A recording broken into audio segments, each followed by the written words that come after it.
今集講下裝晶片同補充雜線嘅做法。去到呢一度已經係模型加燈嘅最後一步。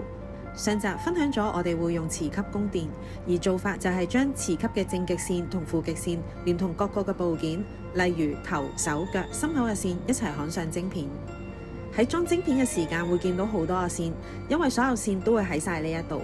為咗容易分辨，我哋會定咗各種顏色嘅燈會有所屬顏色嘅線。例如做磁吸嘅線，我哋係紅色為正極，黑色為負極，同外邊黑正紅負係相反。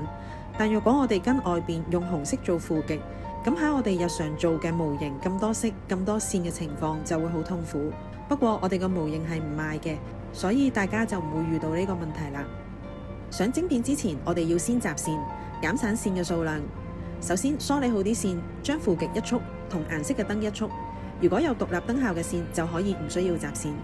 用夾將線扭實，令每一條線都可以緊實接觸得到，確保每一條線喺煲石之後都能夠融匯一齊，令到每一條線都能夠導電。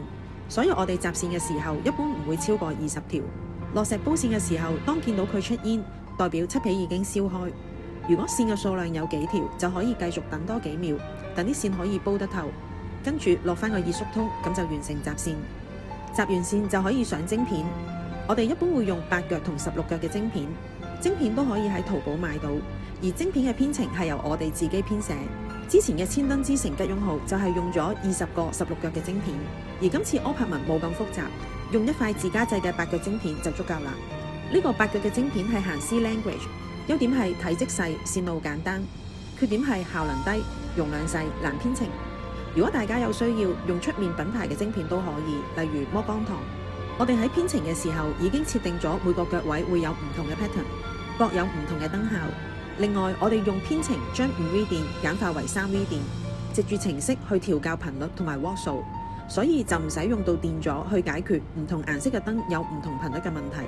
將各個顏色嘅單色燈同 RGB 燈一齊焊上晶片，再用磁吸供電俾晶片，就可以令所有嘅燈同時運行。